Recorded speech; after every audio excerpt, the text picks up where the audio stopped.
warm good evening to all of you. Thank you for joining us today in the next episode of Cybersecurity Careers Decode with Nisha, feed our CF Gold members. So, our today's discussion is on the topic of career as a security analyst, and I'm your host for this session. So, no phishing, no malware, and I promise no boring slides. So, when people security analyst, they imagine someone staring at screens all the day time and drinking coffee and saying that looks suspicious. But in reality, security analyst is the person attackers don't want to meet, and the person breach detected before headlines happen, and the role everyone wants to hire but very few truly understand. So in today's world, cybersecurity isn't about if an attack happens, it's about when. And when it does, the first call is usually to a security analyst. So this role has evolved far beyond tools and alerts. It's about thinking like an attacker, acting like a defender, and communicating like a leader. So, with the rising cyber attacks, regulatory pressure, and global demand, the role of a security analyst has become highly in demand, constantly evolving, and full of career opportunities across SOCs, then enterprises, consulting firms, and government sectors. But at the same time, many aspiring professionals, how do I enter this field and what skills actually matter? How do I grow from analyst to leadership roles? So that's exactly what today's discussion is about: clarity, direction, and real insights from people who have walked this path. So, to help us decode this journey, we are joined today by an exceptional panel of industry experts, professionals who have built, lived, and led security analyst careers across different domains. So let me introduce them to all of you. So we have Mr. Aditya Bhandari, IT security analyst at Bigger. Then Bertrand Rodriguez, head of SOC and NOC at Zones. Mohammad Amir, InfoSec professional. Satyaprabha Gunasekaran, SOC operations manager at Fractal. Syed Yusuf Raza, cybersecurity consultant. Welcome to all of you, and thank you so much for joining in today. And now let's move to the discussion. The stage is all yours. So much for the warm welcome, Nisha. Hello, Thank everyone. Good you. evening. Everyone, good evening all. Thank you so much, Nisha, for introducing us. And very good evening to all of you. Thank you, Nisha and CyberFrat, for providing this opportunity. Hi, thank you everybody. Thank you for joining this session today. Thanks to CyberFrat, obviously CyberFrat Gold members. Yeah, good morning and good evening wherever you are in the world. I'm looking forward for this wonderful discussion. Thank you, Nisha, CF, and the gold members. Hope we'll definitely have a great time. Thank you. It is really great that the participants are joining in the evening. Like, it is just the priority matters, right? So it is great to see you all here. Yeah, welcome to the call. Yes. Thank you so much for your words. And before you all start with your questions, so I have one question in my mind. I want to ask that how to enter in this field and what skills actually matters. Like when you have graduated, you're just graduated, or you want to go into the cybersecurity field and especially security analyst. So what steps should we take first? Okay. So in that sense, I would answer like when you hear the word security analyst, it is the two words which is joining. One is security, one is analyst. So as an analyst, you should be able to analyze things or whatever happening around you in the matter of cybersecurity, in the matter of information technology. Whatever things are happening around you, you should be able to analyze that. And for to analyze that, you should be able to, come up with your basics. Your basics should be very clear. Your fundamentals should be clear, what things you are doing. So IT information technology comprises of many different backgrounds. Let's say networking, let's say operating system. There are your file structure, your logs, everything. It comprises of analysis of everything. So your fundamentals should be clear about networking. Like you should be able to understand how services, ports, protocols are actually working in the background. How a web is application is actually working in the background. What logs are you supposed to look for if any threat or anomalies is happening? How you can check the logs of the firewall. That is the most basic fundamentals. Then also come your system logs. You should be able to understand which file systems or which file types are very important in your system. So if you are understanding what is the root structure of your file system, if any file is getting corrupted, how do you recover it or resolve it? That should be your basics first. And once you're clear with your basics of operating system, how they are working, how the networking is working, then you can move ahead with the security to understand or to gather. You can see, you can use open source tools to gather all the logs in one place to understand how threat is happening or how attack is happening, like how attacker is trying to attack something, to understand or be into that mindset to understand how threat analysis is happening. And that's where your first job of security comes into place. In simple terms, curiosity. So Yeah, how it happened. Yeah. So how it happened, we should have that curiosity to get to know what happened and what would be the cause. So that's the basic. correct. Okay, Adding thank on, you. just adding on to it, it's one of the most important and critical role. Security I mean, say, is a differentiator factor. Just because mistake of an L1, there are even companies which are shut down. So Exactly. the reputation and so many things. So basically, entering into this field, you have to be pretty serious about your job. No, it's more of a policing job. Based on the actions you take, decides the future of the company and the security of the company. Yeah.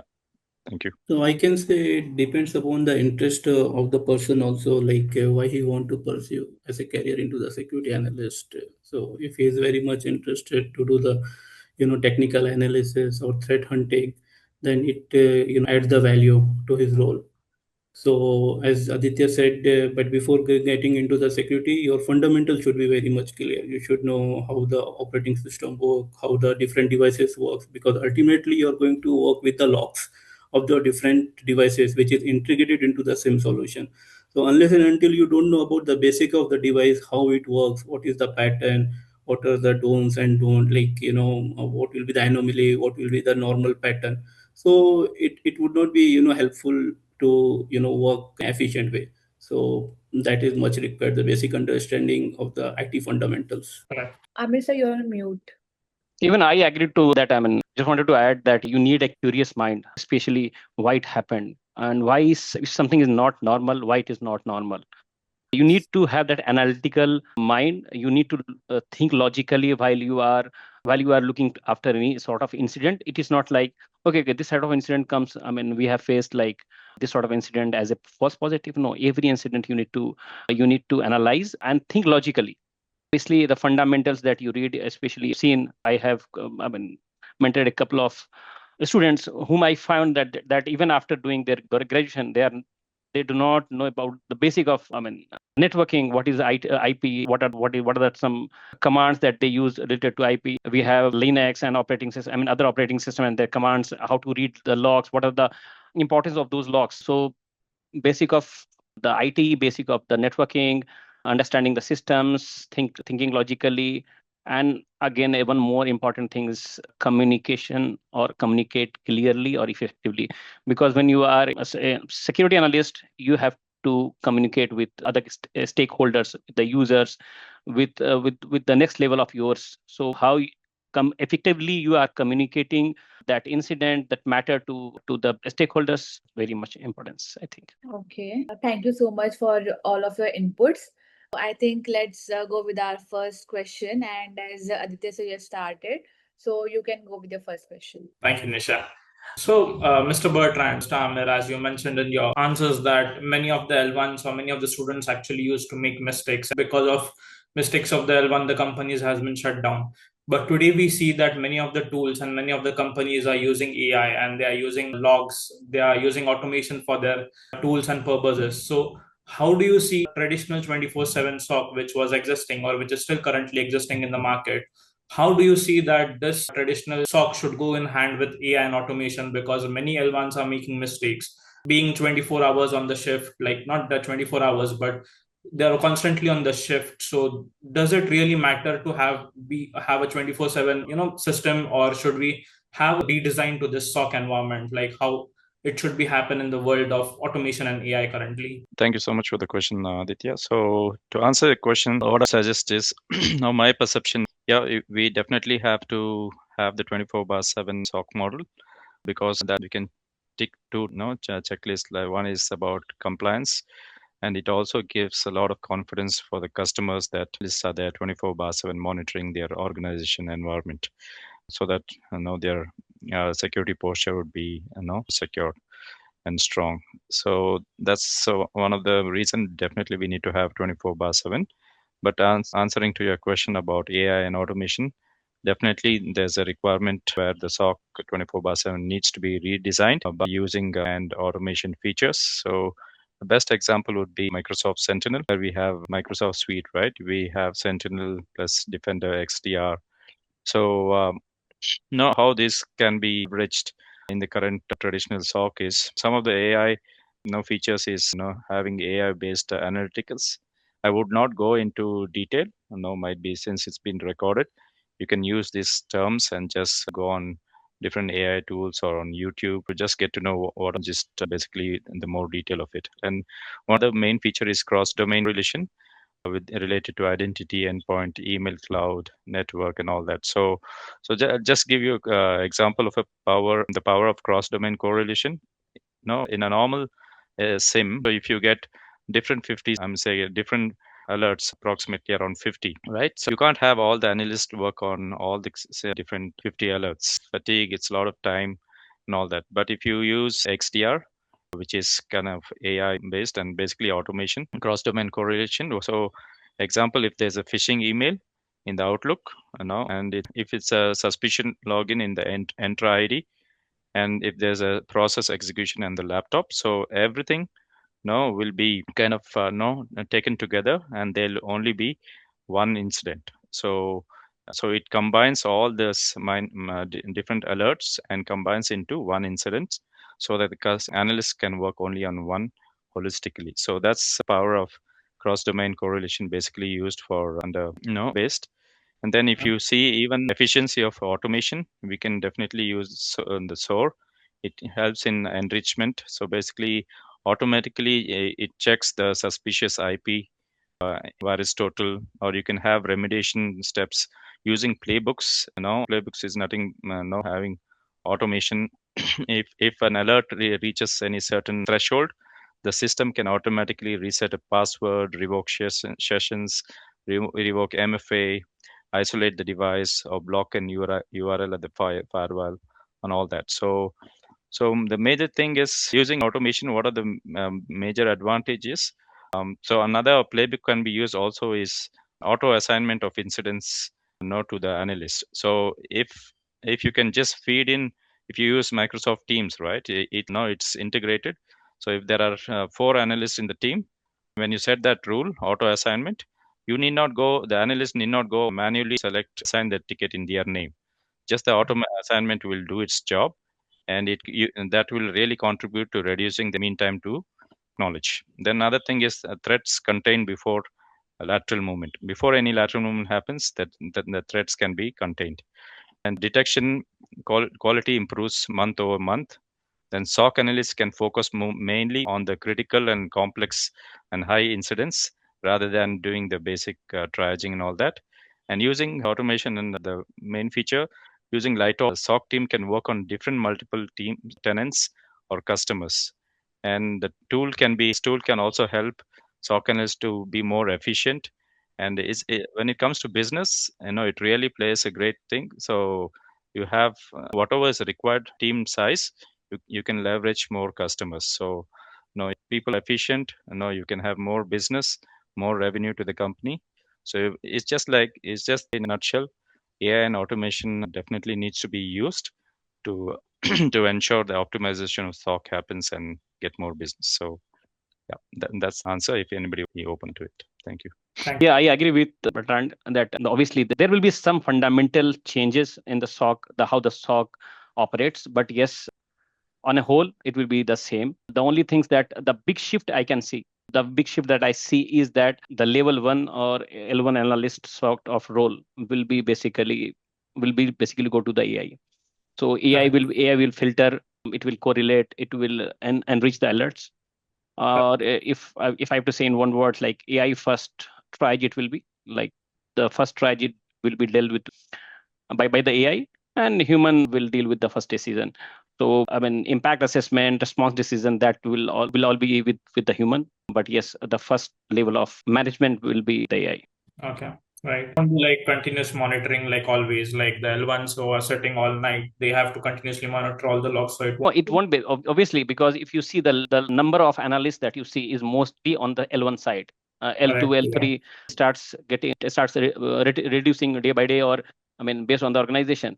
So that Mhm. level of obviously, so there will be less people to wake up at the night and look for events. But yes, yeah. Best example might be you can have less skeleton staff in the night. If it's a business office, so you can set rules in automation like VIP customer, VIP user, or if there is Mhm. any intrusion at 3 o'clock, somebody's trying to pick the password. So automatically, this can be detected and it can be blocked, or appropriate remediation steps can be taken. Yeah, just to add few pointers, yes. It basically the anomaly detections. So previously it is all monitoring, like a manual monitoring. The analyst has to be aware like what is happening in the organization, and he has to proactively monitor 24/7. As like AI comes in, automation comes in, the proactive monitoring is still there, but it is kind of assisting to the analyst. So it is basically giving the insights. So these are all the like a few of the alerts that came in. These are all the priorities. It will just give you the insights. Analyst will take the action accordingly with the like more clarity. So for example, previously, if the alerts is coming like of the person, one of the user, like a VIP user, as mentioned, is received some phishing email. Previously, the analyst has to go through the email and he has to classify that particular link or a file. So now with the AI help and through the behavioral analysis and malware classification models, all the LLM and the NLP, I think I would say, like with the help of all these things, we are able to get to know the classification of that particular so-called malware. So we won't be able to know whether it is truly malware or just a issue. So the AI is kind of helping us to take the decision proactively. So that's the major differentiator with AI. So just adding the point, like yes, there has to be a redesign in SOC architecture, but it can be a hybrid model. So if we are automating everything into AI, there are few of the risks. There can be the hallucination, all those things. So it is always preferred or secured model is to go with hybrid. So the AI and machines can help us to take the decision, but the human has to be the superior or the decision maker to all of it. And Yeah, with most of the tool you see, I mean with the AI based tools, they will create the false positive. So the human intervention is exactly. required to fine tune those. And again, the more tool you use, the more AI you will use, the more false positive you are going to face, and it will take long time. I mean, you cannot fix false positive in a day or maybe in a week or a few months. As it progress as it, I mean, get mature, it will be minimized. Yeah. Yeah, mostly it is kind of a shift to working with false positive. We would be like more working fine tuning the AI model. So that's the shift. Yeah. I would like to add just a small pointers here. It's AI is basically came into the picture to add the value to help the SOC in the optimization to work effectively and efficiently. But the AI does not know the company's organization process itself. Okay, if the threat intel has identified this IP or domain as in blacklisted, and if we configure directly into the playbook, it can block the on the firewall or on the perimeter device. True. But for our organization, that IP is the client IP, that IP is the customer IP. So there it needs the manual intervention. So we have to be very much cautious when we implement the AI for the blocking and all those stuff. Our process should be very much well defined. What is your client IP? What is your whitelisted IP? So that you can exclude that in your IT automation into the SOAR playbook. And so that things should be need to be considered, before how it is going to implement, what are the pros, what are the don'ts, okay, what are the benefit, then only you can go for the AI implementation. But what I believe, AI human intervention will take precedence even into the first stage of the triage as well, because I've seen multiple AI alert being classified as a true positive based on just threat intel. Okay, it is blacklisted, it is, but when we see it is normal usage of the Amazon or your Microsoft, or it is a client IP, okay, then we declassify that alert as in false positive. It can reduce the alert definitely, based on the pattern, based on risk score.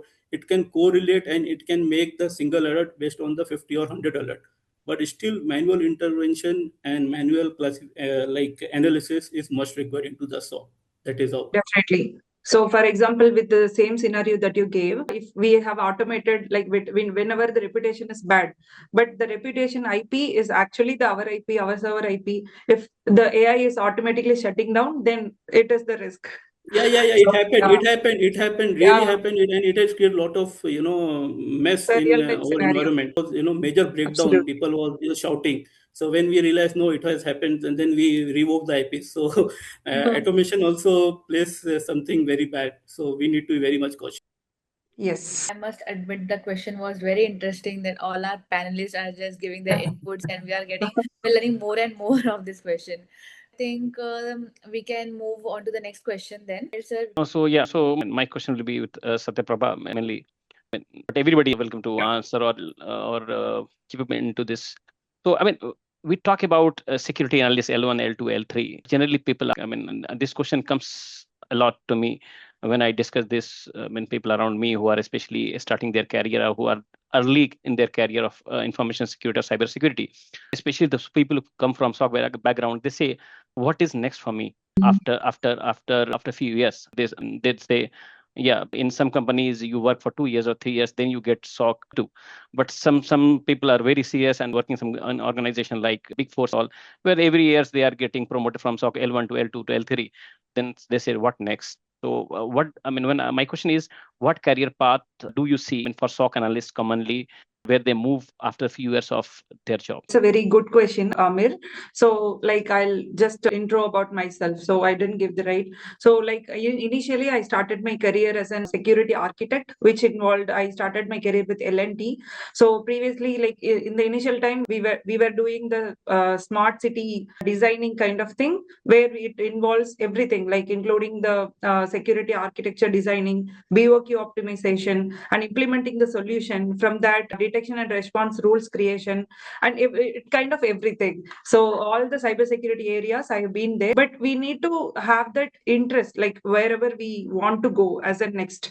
So then that's the point I shifted my career into SOC, which is I started as a security analyst. Even I had the same question in my initial career days. So what would be the next? So this is the even I take the technical sessions in a few of the colleges or freshers. So they would be like they want to start the career in cybersecurity, and they are kind of like wondering what would be the next roles, and after 5 years or 10 years, will I be right position to be filled in, or will there be enough roles to be opened? All these questions are very common in these days. And yes, like as a security analyst, initially people would be working with SIMs, which is basically the centralized thing that we'll be collecting the logs and all of the log sources, right? So from the security analyst, the people would be working with the basic log analysis. It would be purely based on the triaging. So based on the priority and severity, the security analyst L1 people would be working like mostly with alerts, and they will escalate it to L2. They will categorize mostly into two parts. One is false positive and another one is informational alert. These would be the basic and most doable work for the L1s. So for the L2 and L3, they would be like escalating, and what I'm trying to say is, the if the L1 is trying to do all this work like triaging and everything, they need to know how it was and where it came from and what are the things that is the cause, like root cause analysis and all these things. If they are curious and doing all these things, then only they would be able to know what's their interest. So some may find red intel part interesting, some may find the forensic part interesting, some may find the how the detection rule is being written and how where it came from. Like for example, the firewall can be installed in many places like DMZ, internal, external, there are many places. If someone is trying to triage the alert and he got to know the different kind of implementation, he may get the interest of security tool implementation side as well. So once as a security analyst, if he is working with the alerts and doing kind of a deep dive into more and more, he would be able to know what makes him more interested, so that he'll be able to move across different career paths. So as of now, there are many as a next steps to for an L1. It can be L2. Then we have threat intelligence analyst. We do threat hunting specialist. We do have vulnerability manager as well, and we'll be having red team specialist. There are more forensic expert, and we can move into the different career path like a governance and risk like risk management people, and we do have many roles. And as we were discussing about AI and ML, right? So we do different security analysts to have more knowledge into AI and ML as well. For example, if security analyst is facing more of an false positive alerts, if he known about any AI and ML model, how it is being written and how it's being configured, it is easy for him to escalate that alert or suggest the engineering team to fine tune that alert, right? So it is kind of mandatory, or it's becoming the mandatory to know AI and ML models as well. So is as a security analyst also, he need to have some knowledge around all these areas surface level, as initially that you mentioned, the fundamental IT parts to be there. So if he is triaging any Windows related alerts, he needs to know how the Windows parts is working. If he is working with cloud alert, he needs to know how that cloud works. So if the person is interested, what I would say is, like, for all the L1, it is not mandatory to move as an L2 only. He can go to forensic, he can be a security tool implementer, he can be a network security expert, he can be a cloud expert as well. So it is purely based on the interest. But to answer your question, there are so much like roles available to move as a next career. It is purely the interest, and as I mentioned in the initially, it is curiosity, like what has to be do, what how we can upskill ourselves. That answer question. So there are definitely the job openings. There are millions and many job openings are there. So if we are like upgrading ourselves, we will definitely have a different kind of roles opening, I would say. And there are more opening, I mean, job roles coming as well. Thank you very much. I completely agree with you. And that is why when they ask me that sort of question, blunt answer of mine is that what next? So it is not be like L1 to L2, L2 and 3. I said, what next? It will you who will decide what next. The company will not move you every day because you have completed 2 years. So L2, 2 years again more. So L2, L3, then what? I mean, the sky is the limit. And there are multiple domains in information security where exactly you want it to go, and all these domains are interconnected somehow.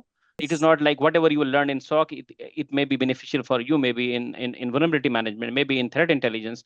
So I mean, it is all connected. It is up to you. The domains and subdomains are vast, and obviously one need to upskill themselves, and obviously they need to have interest in which domain they wanted to go.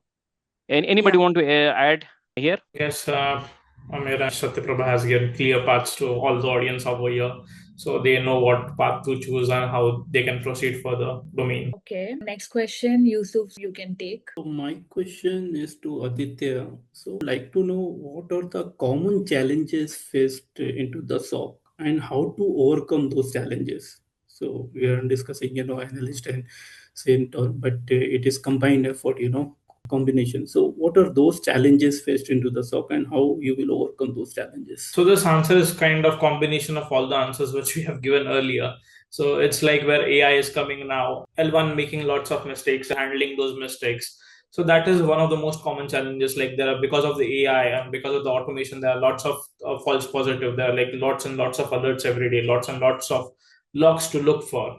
This automation is creating a lots of false positives. So we have to make some clear rules and clear guidelines there, where we are not looking for the quantity, like how many alerts or how many logs we look per day, but how we can correlate those log and how we can give a proper quality results over there, like how they can be correlated properly. If like there are firewall logs dealing into some login failures or something, we should be able to correlate them properly. And that is one of the best challenge we can say. Like instead of going for thousands and thousands of log, try to have your suspicion in the right place where you can understand what is proper steps happening around.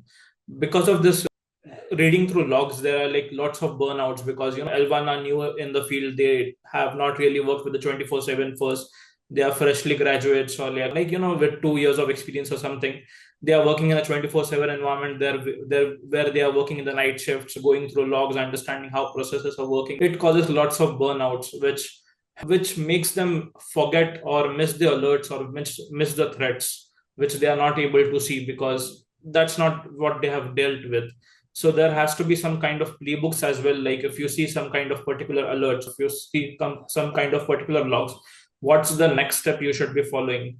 And if this threats are missed, the L2 is the person who is next responsible for this, because he has to ask questions, or he gets question from the L3 or the managers, that why this alert was missed and why it was not noticed earlier. Because of this threat, entered the organization, which causes a lot of problem. So that's where the L2 is, getting a lot of escalations, because L1 is not doing that properly.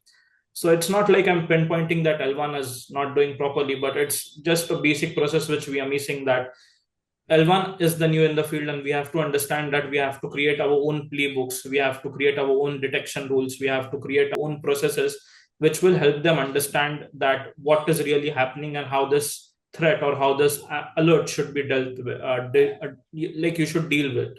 Like there are lots of repetitive tasks also happening. Like every day I'm seeing phishing emails, and most of them, it's a common scenario that some sender is sending, we block the domain, and it becomes very repetitive. Like we block the domain, we block the URL, we block the sender, and the task is all repeating and repeating, so it also gets very boring. So this is some kind of activities which are very commonly seen. To overcome such burnouts, we have to make some fun activities also. Like it's not like just we are analyzing the logs, we can have challenges in the organization just for our own fun, that we can try to have some simulated environment where L1s are understanding how this real threats are working, and once, like, red teamers are trying to do some attacks, and L1 are the one who are, trying to protect that.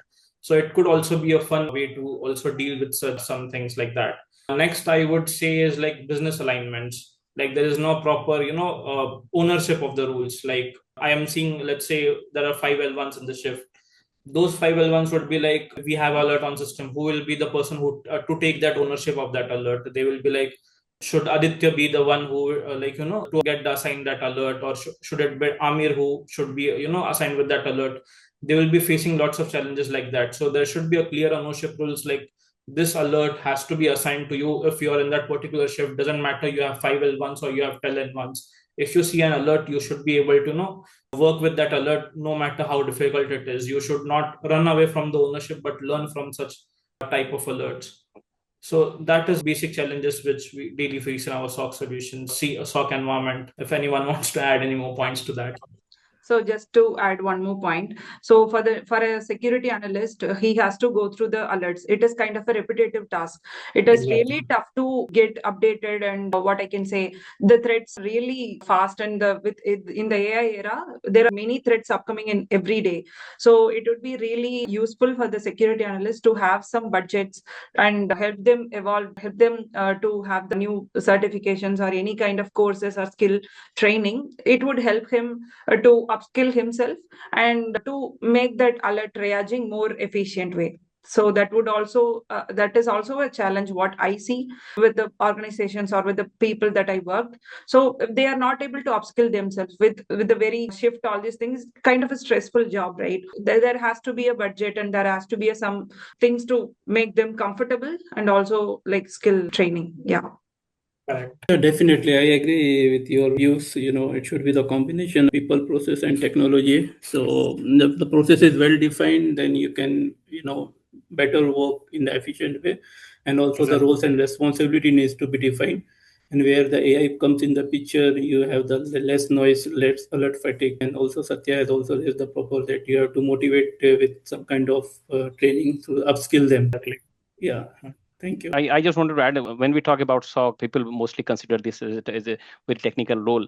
And especially the analysts have this mindset that I'm the technical guy, I need to more understand the tools and technologies. But again, the process is very important. That I see lots of analysts, they do not pay the heed onto this, because when they're dealing with incidents, when there are incidents, many times you will find that they were confused what to do next, how to basically communicate this incident and how to work on this. So obviously the playbooks, tabletop exercises, and obviously post incident reviews. I mean, if you talk about that incident response life cycle, yeah. So I mean, the incident response life cycle need to be followed from one to, I mean, the fourth stage. All the fourth stage need to be focused, and in all those four stages have their own importance. It is not like this is a technical part, so I'm very much interested in this. I'm done with this. So this incident or this this event is closed. No, you have to work on it end to end. So the importance of weak process that I say, or weak understanding of processes is something that I find challenging in SOC for the SOC analysts. Absolutely. Also want to add one point to this. Like I see a very big challenge, and it is so everyone who have gone through this challenge is the IT teams. We find vulnerabilities, we find threats, we want to do some kind of patch management over there, but it is the IT team who is not, actually doing their job to patch the system. They are taking weeks and months to, patch a single system or patch some servers or anything. If we have found a vulnerability, they are not ready to take that ownership also as well. Like we assign them tickets, but they don't work on those tickets. So that is also something, because there are a lot of time they have to go through an approval process, which again takes a very long time, that the IT team would be reaching to their managers would be reaching to our managers, understanding how this patch is really important. We get on a call with lots and lots of things, and explaining the same vulnerability then a lot of time doesn't make sense. So approval process also, I think, is one of the biggest challenge everyone is facing, because vulnerabilities are not getting patched, and more vulnerabilities come into place until the first one is getting patched. So that is one point to add. Okay, thank you for giving all the inputs. And this topic, the question, most of the aspiring security analysts, they definitely had this question, and you all given your inputs and the thoughts. I understood that, okay, yeah, these certifications or these skills you must have, this is what you have to do. So, our next question I'll ask, maybe Bertrand, sir, you can go ahead with the next question. Thank you. So, Mr. Mohammed Amir, just wanted to know, under SOC, what are different substreams, sub verticals, and how analysts can try and learn those domains and get into those verticals? I mean, yeah, it is an interesting question. Like when we talk about SOC, we think about monitoring or alert triage or incident response. If you see, to some extent, in a small organizations, this may be the job of SOC. But if you go with a big organization or big setup, you'll find there are lots of things that SOC do. If I have to talk about some substreams, obviously the first one is monitoring and alert triage, where what exactly the analysts do is that they filter that, the threats and whatever the events they receive, they filter that, and they basically find out the real threats from that noise, from that false positive and whatever you say. Then obviously the incident response, the moment you found it, next is step investigating those alerts, and obviously stopping the real threats. And obviously the threat detection, or we also call it as a detection engineering, where what they do is like creating new rules in that sim tools, or improving or fine-tuning those rules. Sometimes it is also called as SOC engineering or detection engineering, threat detection. All these terms are being used or as a substream of SOC. Threat intelligence is again a very important part of it, where you are mostly looking around the intelligence about the threats and using those to proactively working on your environment. Threat hunting is again a different sort of role. Again, it is around the threat intelligence. We sometimes see it as identical, but it is not. Threat hunting is more about your way of finding the hidden threats, or threats that tools not able to see. Apart from that, obviously vulnerability management and all those things also comes into the SOC. But I find these few substreams more important or more general in all sort of SOC. Being a big organization or a small environment, everywhere you will find all these substreams. We'll just make it in a structured way. So in the cyber, like security defense, we call it has three major components: prevention, detection, and response. So I'll just segregate that. For prevention, we will be like implementing all the network, like to stop the threat for, like, to go inside all these things. Even the red teaming part, the penetration testing, vulnerability assessment, all these things is also the preventive measures, what I understand. And for the detection, we are having all the SIEM, XDR, EDR, and all these, like, to detect and give us the alert. For the response, we are having many mechanisms like the SOAR part and incident response, and how we are going to respond to that, how we are analyzing, triaging, and everything. So basically, as like it is 100% what Amir said. So I'm just making it a structured way. It is majorly prevention, detection, and response. So these things be like many of the substreams will come under all these three major streams. Yeah. Yeah. Another thing I just wanted to also look into security awareness training, which normally is quite famous before. So in my team as well, people kind of know apart from their BAU, they go ahead and cater to know before basically push the security awareness training basically based on SOW. It's monthly or half yearly or yearly. That's one part. And then you can also work on Cisco umbrella DNS. So basically to block domains, suspicious domains and all that. And one more thing also is in the SOC itself, there is an engineering, right? So if it's like Sentinel, you should be knowing definitely, you should be knowing KQL, how to build up books, playbooks and that stuff. So engineering also is pretty interesting, but yeah, it's pretty hard, complex job, but somebody is passionate to do it's a great domain also to go under SOC. Yeah, these are all the things which I feel apart from. Yeah, yes, sir. Absolutely. I was the security engineer before. So writing the SPL queries and implementing the log will not be there. We need to do the TCP dump and everything. It was very interesting. That was my favorite role actually. So just want to add one point here. As Amir has said, analyst is basically strict to the monitoring the rules which is being configured. But the important aspect where the hidden threat is not identified if it is does not matching the rule. Okay, Yeah. the analyst will not come. What has been triggered. He will just work on the rule which has been triggered. So what I feel that if you will fetch out the raw logs, okay, and try to learn the pattern, what are the different events is coming, and based on that you can take the action, because there are sometimes which is the rules which has been triggered, only the action is taken based on that. So if you do the proactive threat hunting, you can fetch out the logs, extract the logs, try to find the anomaly behavior, and based on you can configure the new rule and take the action as well for the prevention. Okay. So with that, Satyaprabha ma'am, you can go ahead with your question. Yeah. So I ask my question to yourself. So currently we are having all the related stuffs, models in like inclusive in SOC, and we are training the models, and we are using AI and LLM models to train and to triage the alerts. So even with all of these most advanced AI models, which stages of SOC that you think, like including the incident response and operations, which stage do you think still demands human judgment, and why? I think we have discussed more in detail into Yeah, the first question itself. So AI exactly. depends how it is being configured, how it is being deployed, considering your organization infrastructure, your context of the business. So first of all, that is most important, how it is being configured and deployed. And from my perspective, what I think it we cannot take the precedence to the human. For me, human analytical triage is required at the first stage also, because alert, as you have said, there is a lot of AI being implemented and it is creating a lot of false positive, that actually the alert is false positive, but AI is being classified based on the threat determination, it is a true positive or sub threat field or the reputational which he get from the various intel sources. So for me, SOC analyst intervention is still required at threat alert triage and the prioritization stage as well. It is being classified high risk or low. He needs to see whether the AI has classified high, it is truly high or not, or whether it is going to impact or not. And when it comes to the containment and eradication stage, also like we create the automation to block the IP or to isolate, we should not having totally reliance on the AI.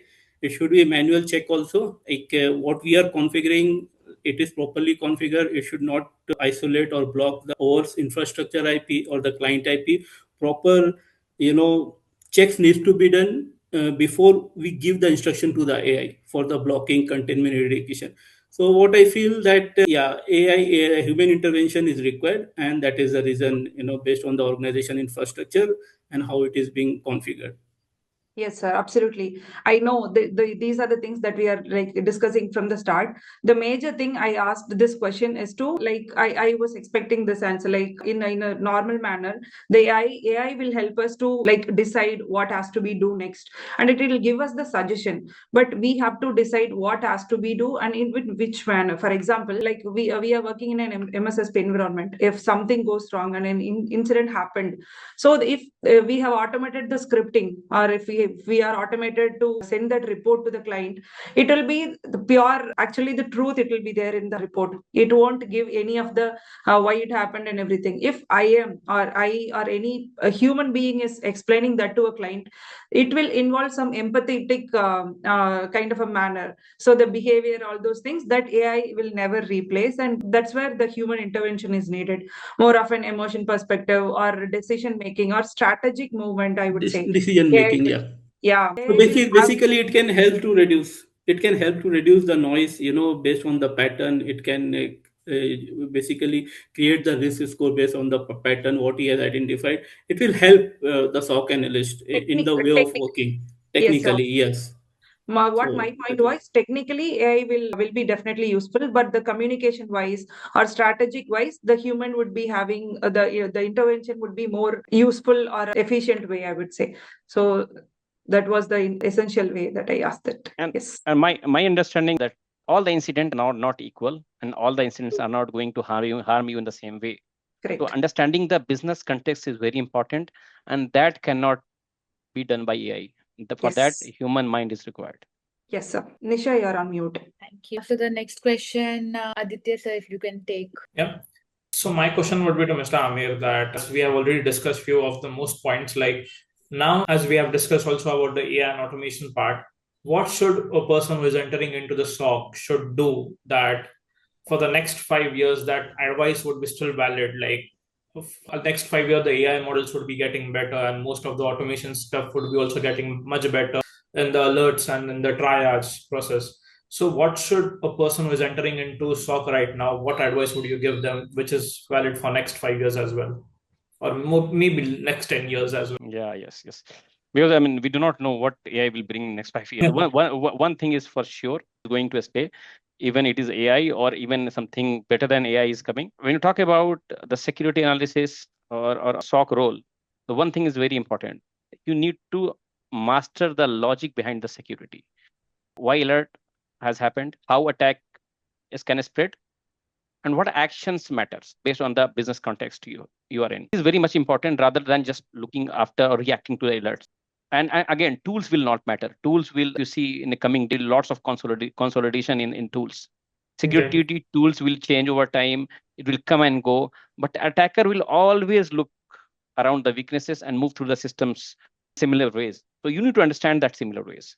Or as an analyst, you need to understand how attack usually starts, spreads, propagates, it causes damage, right? In when you look into that, when you master this logic, when that's something that's not going to fade any day in next 5 years or maybe in 10 years. So Exactly. tools are not going to matter. Tools will be the same. And only the interface will change that you see. The features will change. When the same feature you'll find in the other tool after 6 months, maybe, or after 1 year. Don't look or don't master the tool, master the logic behind the security. This is what I say. Exactly. That's very true. So it's like more the people have to, react based on the suspicions they are getting. They don't have to depend. Like the more you are dependent you're more going to forget the logics how this actually threat is happening. So Yeah. don't be AI dependent, more be logic dependent and suspicions dependent. Yes, master the logic, because AI Exactly. AI is going to challenge your logic, and you have to go ahead to your AI. Yeah, that's very true. So I guess I will hand over the stage to Mr. Bertrand that he would be going with the next question if we have time. Yeah. 1 second. Yeah. Question is to Satyaprabha. What skills should aspired SOC analysts focus on now to remain relevant in an AI-driven security landscape?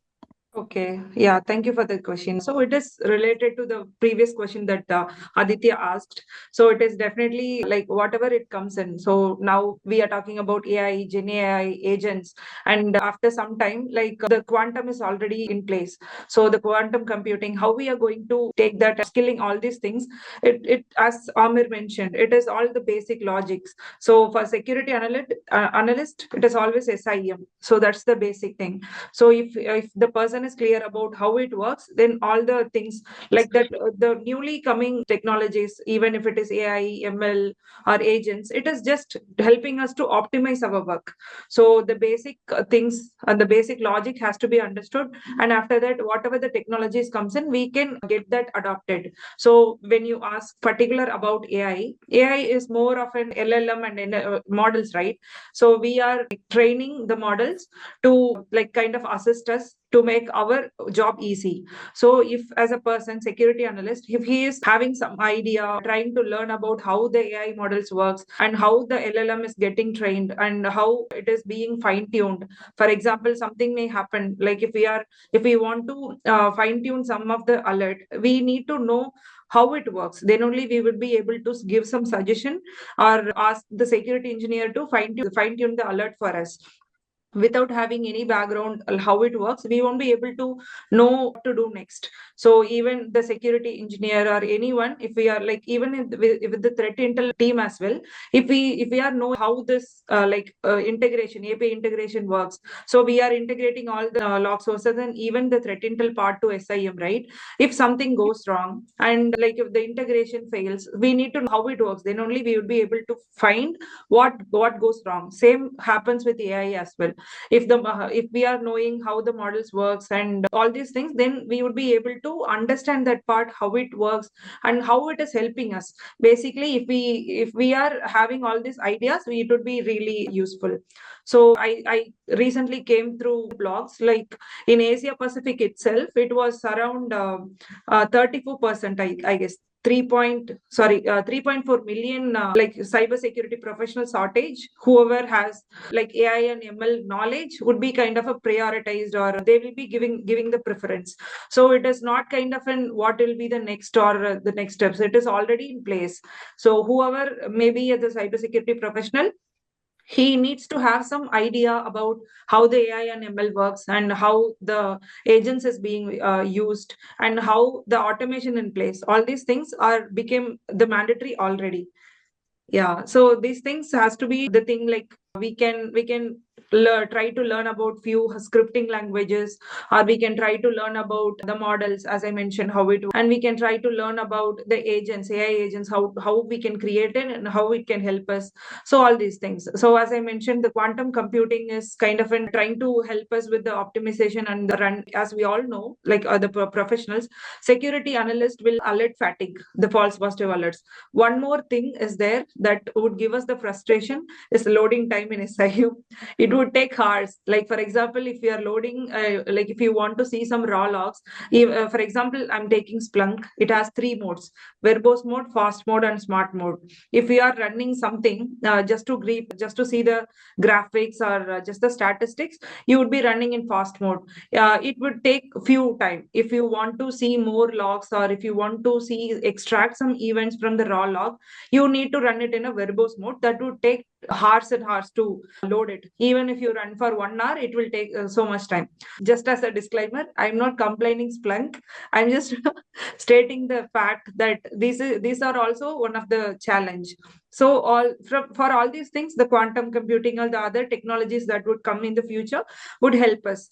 But for a security analyst, he needs to know what are all these, how it works, how it is actually helping us. Yeah. If I have to add one skill that is required, or that will be required in the future, because it is the era of AI, is something like what I see is scripting or automation or whatever you say. Because I see lots of, they say programmer, I cannot do coding. I'm not a software engineer. Do not need to be a software engineer. Even basic scripting, Python, Just standing up the codes. PowerShell, Bash, or even if you're working on SOAR, simple drag and drop SOAR playbook is enough to make a huge impact. And that is something will be required, will be expected from an analyst in the coming future. Yes, he should not be restricted with what he already know. He need to skill. So that is being kind of a mandatory for us now. We need to upskill for whatever coming. Yes. Thank you for the question. Okay, so it's already 7. The time doesn't permit to go further. Anyone wants to add something as a conclusion for this panel discussion, please go ahead with it. My only 2 cents is for this security role, because I have worked in security, in this security analyst role 5-7 years back, and this stock is going to be, maybe an old topic now after a few years maybe. So the two things that is very much required for a next gen stock analyst especially is working on the automation part of it, knowing the basic scripting. I'm not talking about being a hardcore programmer, but basic scripting is very much required, and obviously a very good communication skill, because when you are dealing such sort of incident and all, you need to communicate effectively, and without effective communication, your triage and your incident response is not going to work. That's very true. And if I want to add one more thing, I would be saying, like, don't be scared of AI coming. It's not going to hamper your job. You have to learn to work with AI. When computers came, like, people were scared of, like, my job would be taken away. But like, people who started working with computers had their jobs. So same way, if you're working with AI, you learn to automate, you learn to script. You are understanding the logics and suspicion, how attackers are actually working. You actually, mind mapping the Mitra framework. You are great to be in the job for next 10 to 15 years or more. Don't worry about that. Yeah, My I take would will be that. Sorry, go ahead. go ahead, go ahead, go ahead. So my Yes. take will be that you don't have to be afraid of the AI as came, but it will add the value for the SOC analyst for any of the role. It is not going to replace the human, because human precedence take over the machine. We configure the machine, we define the roles, how it needs to be work. So analytical thinking is required in every role, not only into the SOC. So just take the AI as an advantage, okay? Yeah. And human decision will take the precedence over the AI. It is not going to replace the human. That's all. Yeah, my piece of advice would be, from my own experience, I can tell you need not be a security guy to get into security. I mean, say, regardless of what degree you have done, doesn't matter. If you get your foundations strong, another tip I would suggest is, if you know somebody who's working in the SOC, get along with him, build up some rapport with him, and might be in the weekends, just learn what he does, the normal triaging and what tools he uses and all that stuff. So that's one thing. And also go through different platforms like in Sentinel or Hackathon, YouTube channels. Try and do a lot of self learning. Try and do some certifications like SE 200, SE 900, all these basic of SOC. And another thing is, what I would also suggest is, sky is the limit, guys. I mean, say, in cybersecurity, another 10, minimum 10 years, 15 years, it's not going to go. As long as organizations are there, as long as companies are there, data is there, cybersecurity is there. So, but one piece of advice is, you can't say, I just know, just gonna do SOC. No, because in living in generation and in the kind of space, what I quickly understood is, I can't just be a SOC manager. So now I was a SOC manager, so I got an opportunity to head even the NOC. So being in SOC and NOC, no, I also am pretty good in sales as well. My first job was in sales, so I'm kind of trying to get more business into the company. So I mean, say, wherever you get a chance, in regardless which domain it is, try and bring value to the company. The company looks at what can you bring onto the table. The more you bring, your job will be secure. And you can be a great asset to the company. From people from SOC L1 can become C-level, people like CIO, CISO, even CEO as well. So sky's the limit. Have your foundations really solid and work towards it, and I'm sure all your dreams will come true. Yes, sir, definitely. Just to add that, like, even the CISO would have to manage all the streams, including the SOC, governance, and the sales and financial things, budget, everything the person has to manage. Which, like, just to align with the same answer, like, we need to have the experience in at least 3 to 4 streams of cybersecurity. That would help you to make the relevant decisions when you are in a senior position. And for whoever is fresher or college students, if you are like trying to make the career into security analyst or SOC, I have shared one of the link that includes many of the trainings, like that is free of cost. Maybe you can utilize that, and you can do the certifications of basically the security analyst. It's first SIM and EDR is the major part. You can do the certifications or even the course completion would do. So once you are done with how it works and the basic fundamentals, then you're good to go. So all the very best to everyone, whoever is starting the career or in a beginner position or L1 position. All the very best to everyone. And thank you so much for the opportunity, Nisha. It was truly meaningful, and I believe we all added few of the perspective and few of the answers. Yeah, thank you. Thank you so much, all. Thank you, Nisha and CyberFrat, for including us all for the discussion. Yeah, I think it was a honor. And thank you so much. Thank you, everybody. Thank you, the entire CyberFrat family. Thank you, Thank everyone. you Bye. all. Thank you, Thank you so CyberFrat. much Thank you, for Nisha. Thank you, the participant. Thank you so much. It was actually honor for me and CyberFrat so that you all can came here and you're speaking on such important topic by taking your time out on a weekday especially. So it was really honor for us to have you all and as our gold members too. And also to our audiences, they also came and in the weekday and they are listening to it. I hope that you have gained insights given by our panelists. And see you Thank you. all in the Thank you session. so Have a much. wonderful Thank day you all. ahead. Thank Thank you. you all. Yeah. Bye bye. Thank you. Bye Bye. bye.